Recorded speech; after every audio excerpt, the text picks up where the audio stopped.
Filmmaker Hansal Mehta ने अपने x account पर बॉलीवुड के खत्म होने पर अपनी राय रखी है। उनका मानना है कि हिंदी सिनेमा को एक रीसेट की जरूरत है। इंडस्ट्री खत्म नहीं हो रही है, उन्हें बस एक्टर्स और यंग टैलेंट में पैसा खर्च करने की जरूरत है, ना कि स्टार्स पर। तो बॉलीवुड में पिछले काफी समय से एक मुद्दा चल रहा है जिस पर हर तरफ से रिएक्शंस आ रहे हैं। जब से साउथ सिनेमा का दबदबा बढ़ा है, तभी से फैंस बॉलीवुड की फिल्मों को कम तवज्जो देने लगे हैं। ऐसे में ये कयास लगाए जा रहे हैं कि हिंदी सिनेमा खत्म हो रहा है। फिल्ममेकर विवेक अग्निहोत्री ने कुछ समय पहले एक ट्वीट भी किया था, जिसमें उन्होंने हिंदी सिनेमा के अंत का कारण न्यूकमर्स को बताया था। अब इस विवाद में डायरेक्टर हंसल मेहता भी जुड़ गए हैं। हंसल ने विवेक अग्निहोत्री की बातों को पूरी तरह से खारिज कर अपनी राय रखी है। उन्होंने इंडस्ट्री में आ रहे नए एक्टर्स की तारीफ की है, जो अपने काम से अपनी पहचान बनाने की काबिलियत रखते हैं। डायरेक्टर ने अपने एक्स अकाउंट पर एक लंबे पोस्ट में लिखा है, हिंदी सिनेमा को रीसेट करने की जरूरत है। वो लोग जो ऐसा मानकर चल रहे हैं कि बॉलीवुड खत्म हो चुका है, रुक जाओ। इंडस्ट्री नहीं मर रही है, वो नाकाम होने का इंतजार कर रही है। दिक्कत ये नहीं है कि ऑडियंस अपना इंटरेस्ट नहीं दिखा रही, बल्कि वो इन्वेस्टमेंट है जिसे एक सुरक्षित रिसाइकल ढांचे में ढाला जा रहा है। डायरेक्टर ने आगे ये भी कहा कि हिंदी सिनेमा का फ्यूचर टैलेंटेड एक्टर्स और डायरेक्टर्स के हाथों में है, जो ऑडियंस को सरप्राइज कर सके। हिंदी सिनेमा का फ्यूचर और टैलेंट पर दांव लगाकर बेबाक स्टोरी टेलिंग और डायरेक्टर्स पर टिका है, जो एक स्क्रिप्ट को ढा सके और सभी को चौंका देने के इरादे से उसे बना सके। पिछले कुछ सालों में ये बात साबित हुई है कि स्टार्स ऑडियंस को लेकर नहीं आ रहे हैं। फिल्ममेकर का कन्वेंशन उन्हें थिएटर्स लेकर आ रहा है। नई पीढ़ी के एक्टर्स, फिल्ममेकर्स और राइटर्स इस गेम को बदलने के लिए तैयार हैं। हंसल मेहता का आगे ये कहना है कि प्रोड्यूसर्स को फिल्ममेकर्स के विजन पर भरोसा करके एक दांव लगाना पड़ेगा।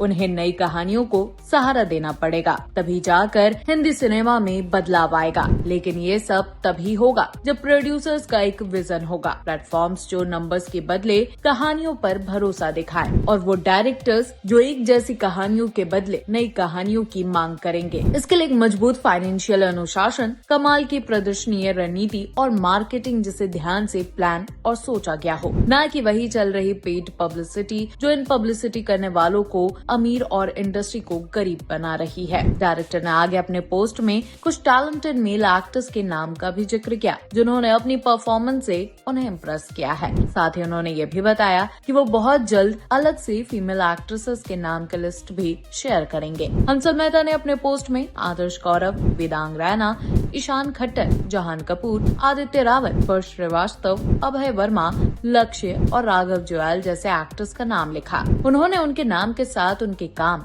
और स्क्रीन प्रेजेंस की भी तारीफ की। और लास्ट में हंसल मेहता ने इंडस्ट्री से क्या चीज गायब है उसका भी जिक्र किया। उन्होंने लिखा, क्या चीज गायब है? इंतजार, इन्वेस्टमेंट और भरोसा। पहले पॉइंट में उन्होंने लिखा, प्रोड्यूसर्स आगे का सोचे, वीकेंड बॉक्स ऑफिस के नंबर्स का पीछा करना छोड़ें और नए टैलेंट को बनाना शुरू करें, ताकि ऑडियंस एक बार फिर सालों बाद थिएटर्स में आ सके। वहीं दूसरे नंबर पर उन्होंने लिखा है कि प्लेटफॉर्म्स आपके पास डेटा है, अब टैलेंट में थोड़ा भरोसा भी दिखाओ, एक्टर्स को सपोर्ट करना शुरू करो, ना कि व्यूवर्स को। वहीं तीसरे नंबर पर उन्होंने लिखा है, डायरेक्टर्स एक्टर को रोल के लिए कास्ट करो, ना कि स्किल या गहराई के लिए, न सिर्फ पहचान के लिए। ऑडियंस कुछ नया देखने और जिंदा कर देने वाली परफॉर्मेंस देखने की भूखी है। हिंदी सिनेमा को बचाव की नहीं, बल्कि अपनी जरूरतों को बदलने की जरूरत है, जिसका फॉर्मूला सिंपल है कि आप एक्ट्रेस पे खर्च करो, ना कि स्टार्स पर। बिना डरे लिखो और एक कन्विक्शन के साथ डायरेक्ट करो। आपको बता दें कि हंसल मेहता से पहले डायरेक्टर अनुराग कश्यप ने भी बॉलीवुड के काम करने के तरीके पर सवाल उठाए थे। उन्होंने कहा था कि इंडस्ट्री में सब 500 से 600 करोड़ रुपए की फिल्म बनाना चाहते हैं, जिससे कहानी और कंटेंट पर कोई ध्यान नहीं देता। इसी कारण से वो मुंबई छोड़कर साउथ में चले गए हैं, क्योंकि उन्हें वहाँ कंटेंट बेस्ड काम करने में आसानी लगती है। तो अनुराग कश्यप हो या फिर बात करें हंसल मेहता की, सभी लोग अब धीरे धीरे करके बॉलीवुड के काम करने के पैटर्न पर अब सवाल उठा रहे हैं। तो आपको क्या लगता है, आप इन दोनों के बातों से कितना सहमत है? हमें कमेंट में जरूर बताएं। और ऐसी तमाम जानकारियों के लिए हमारे चैनल को like, share, follow and subscribe करना ना भूलें।